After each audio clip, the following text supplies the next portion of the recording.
Hello, folks, and boy, do we have a drama-filled episode for you. Let's talk about Bitboy and the fact that he cried and apologized. Now, do I think the apologies were genuine? Yeah, maybe. I'll give it to him. But that doesn't really erase his mistakes. And he admitted that he cheated, maybe multiple times. But the thing is, I don't really know, unless you were sleeping with your boss's wife, I don't really know if that's why he got fired. Remember, this was the channel that was taking money to actually shill crap coins for years until they basically made it illegal, or you might actually get in legal trouble for it. And the thing is, that in itself would actually should get you fired from the network, but they never fired him because of that. So if they didn't fire him because of that, I'm not really sure if they're going to fire him because of this. Now, moral standards. I'm not really sure. People have been telling me that Hit Network is a Christian network, but if they didn't fire him for shilling shit coins, I don't know if they would really fire him for this. I think there was some bad blood between Bitboy and TJ. Not really sure what it was, but there definitely was some bad blood between that and TJ.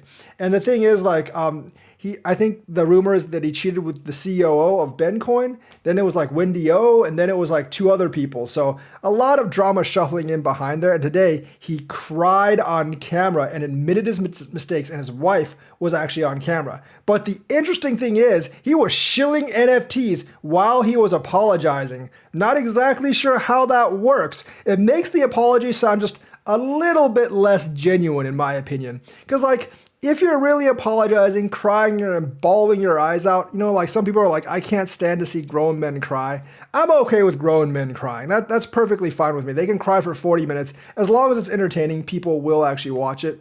And it does build sympathy. So if he's trying to launch a new channel, obviously, it's beneficial for him. And the thing is, his wife probably knows that too. So she was on the episode as well. But his apology could have actually been genuine. But if it was genuine, he shouldn't have shilled the NFTs with it, because shilling NFTs during an apology makes it just that much less genuine. It's oh man, I'm sorry I did this. I'm such a scumbag. But hey, do you want to buy my NFT checkerboard? Makes it sound a little less genuine, in my opinion. I mean, first of all, I think shilling NFTs is garbage because I don't really believe in NFTs, but that's just my opinion, not NFTs that are worth millions of dollars anyways, or these NFT collections. But if you're making a heartfelt apology, you definitely shouldn't shill them at all. So I know some people are thinking oh, he's really sorry that he was taking drugs and cheating and all that stuff. I'm sure there's some remorse behind it, but I do think a lot of this is actually over dramatized. And he got everyone in on it to kind of promote his new channel. Because let's be honest, crypto is sort of boring right now. There's really not much going on. Yes, there's the Grayscale lawsuit and all the other stuff. But since prices aren't moving, people are just not that thrilled with crypto right now. So there needs to be other things to keep crypto people interested. And the Bitboy drama is it. I mean, that's why I'm talking about it right now. And that's why every single big YouTuber has made multiple videos about the Bitboy drama stuff. And I still believe it does actually have to do with legal issues, a little bit at least, why he got fired. I don't really believe it's completely because it's a Christian network and it's because of the moral values of the network. Because if it was the moral values of the network, they would have never taken money to shill shit coins. Because let's not forget, him actually cheating on people, that only really affects him and the people he cheated on. That doesn't actually affect the rest of the crypto community. Taking money to shill shit coins without disclosing and then getting people to buy those shit coins, that affects a lot more people. Which one do you think is worse on a moral level? I'll let you decide that. I know some people will go one way, some people will go the other. I'm not going to decide for you. I actually don't really care what you think about that, but they're both pretty bad in my opinion. I'll let you decide which one is actually worse. But this drama is getting more interesting. I don't know why he finally came through with the apology today, because it took him a couple of days. Because last couple of days, he was saying they're all liars and I'm drug free and I never did all this stuff. And now he's oh my God, I'm such a terrible person. I'm sorry. Maybe God had a reckoning with Bitboy and he had a dream that he should apologize or God might smite him. Or maybe he's just trying to draw up sympathy points. To launch his new channel. Bencoin, we all know has tanked largely because of this. It did go up yesterday, might have gone up more today. And the thing is, he probably is just trying to reestablish his brand, and having a spick and clean brand and being having the image of a remorseful person that is sorry for things he did wrong definitely helps with your branding. So he might definitely be doing that as well, thinking about future business, which honestly is not a bad move. I mean, like, the thing is, like, if I did something really wrong, like, like cheated or, like stole a bunch of people's money, I probably would come on YouTube and apologize. But the thing is, like, I probably wouldn't shill NFTs while I'm doing it as well, because that's just kind of weird. Okay, you know what? Next time I'm going to apologize for something, and then I'm going to shill my NFTs as well. And let me know what you guys actually think. I have to make a couple more NFTs first. So next time I apologize for something, I will shill I'll make an NFT collection, and I will shill it during that apology, and I'll let you decide if it's genuine or not. But the Bitboy drama is very, very interesting right now, because the crypto market is not all that interesting right now. And I don't really know, like his wife and him are staying together for the kids. I totally understand that. A lot of people would actually do the same thing. So I don't blame them for doing that. And I don't even really blame them if they're trying to draw sympathy for their new channel, because obviously it's their means of providing their own living. So I'm okay with that as well. But yeah, very interesting developments in this case. And I think we're finally getting to the truth of what's actually happening around. Like, cheating with maybe multiple people, like maybe some drugs, relapse, despite the fact that he took that test and it actually came out negative. His wife's on his side, at least, like, on the forefront.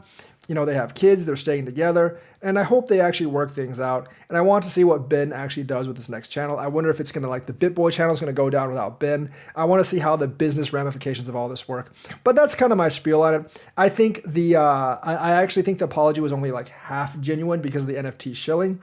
And I do believe that I don't think the Bitboy network would actually work without Bitboy, and I think his new channel is probably going to be more successful than the actual Bitboy channel, and that there was definitely some bad blood between him and TJ and the other owners. So that's the thing with the Bitboy news.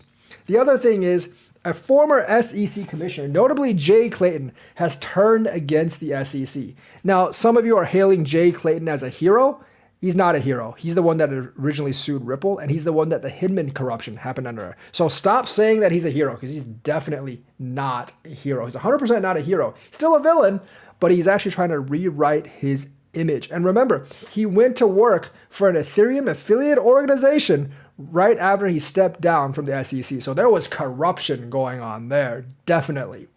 But Jay Clayton, he actually did say that a Bitcoin ETF is inevitable. So he is disagreeing with Gary Gensler and their enforcement actions, much like everyone else. And let's not forget, the SEC is not all in agreement itself. Hester Pierce and one more commissioner does actually think a Bitcoin ETF is going to get approved. And a lot of people are saying it's October, but my guess is still going to be like January or March right now. I think the SEC denying, or not really denying, delaying all the ETFs did have a little bit to do with the drop today, because I think some people were expecting at least one of the ETFs to come through, and Bitwise actually withdrew their ETF application. I'm not really sure why, but BlackRock, Fidelity, ARK Invest, and all the others, they all got their ETFs delayed. So we'll actually have to see what happens in like mid to late October. That could be another like slight pump before that, but then if they get denied again, it would actually go down. As for the Bitcoin drop, I don't actually think it'll drop that much anymore. You already see it's already coming back up a little bit. I think it was the initial reaction of the ETFs getting delayed because some people were having hopes that it would get accepted, and then some like long liquidations as well. And I think we're kind of like bouncing back.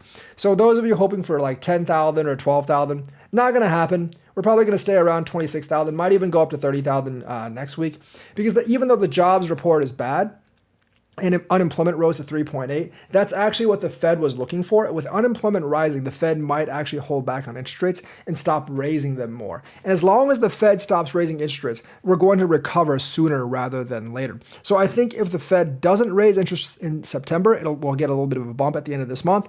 And if they don't raise interest rates in November, we'll get another bump at the end of this month. I also think the CPI for August is actually going to be pretty good despite gas prices rising, because I didn't really see food prices really rising all that much. It's going to be really hard for them to get the core CPI down. Housing's still rising in price, so we need to be aware of those kind of things.